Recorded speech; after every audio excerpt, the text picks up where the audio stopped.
Hello everyone, कैसे हैं आप सब लोग। आई होप आप सब लोग अच्छे होंगे।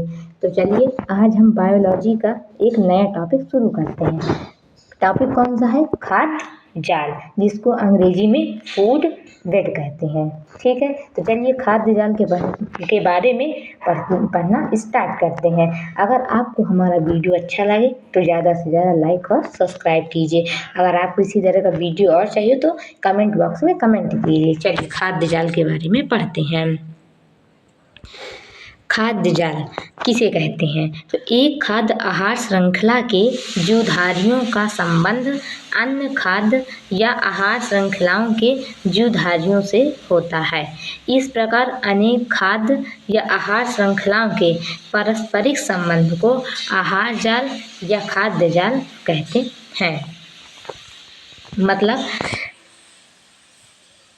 जो आहार श्रृंखला के जीवधारी होते हैं उनका अनेक आहार श्रृंखलाओं के जीवधारियों से संबंध होता है, उसी को हम खाद्य जाल कहते हैं। जैसे पादप में कौन आते हैं? पौधों को अनेक जीवधारी खा सकते हैं। फिर उससे जो पौधों को खाते हैं फिर उनको जो खाते हैं, इस तरह की एक चैन बनती है जिसे हम खाद्य जाल कहते हैं। चलिए समझते हैं।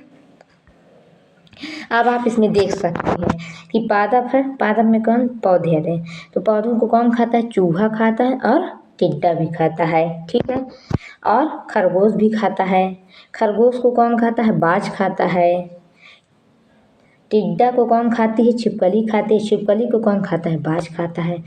अब देखिए चूहा को कौन खाता है? सर्प खाता है। सर्प को कौन खाता है? बाज खाता है। इस तरह होता है। जैसे कि अनेक आहार श्रृंखलाएं होती हैं, उसमें जो जीवधारियों से संबंध होता है उसी को हम आहार जाल या खाद्य जाल कहते हैं। चलिए अब आगे देखते हैं कि परितंत्र में अनेक आहार श्रृंखलाएं होती हैं जो कहीं ना कहीं एक दूसरे से संबंधित होती हैं। इन्हीं अनेक आहार श्रृंखलाओं के पारस्परिक संबंध को आहार जाल या खाद्य जाल कहते हैं।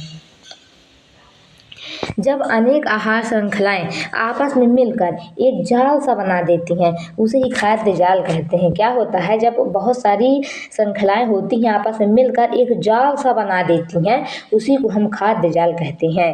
अतः एक ही जीव अनेक प्रकार के जीवों को खा सकता है। तो अब हम आपको शॉर्ट में समझा देते हैं। जैसे कि ये पौधे हैं, पौधों को अनेक प्रकार के जीव खा सकता है। जैसे चूहा खाता है, खरगोश खाता है ना, टिड्डा भी खाता है। तो वही बता रहा है कि एक ही जीव अनेक प्रकार के जीवों को खा सकता है, उसे ही हम खाद्य जाल कहते हैं। समझ में आया? इस प्रकार एक ही जीव अनेक खाद्य कड़ियों का सदस्य होकर उन्हें जोड़ता है, उसी को हम खाद्य जाल कहते हैं। चलिए तो आज हमारा खाद्य जाल का टॉपिक समाप्त हुआ। अब हम अगले वीडियो में एक नया टॉपिक पढ़ेंगे। तो हमारी वीडियो को ज़्यादा से ज़्यादा लाइक और सब्सक्राइब जरूर कीजिएगा।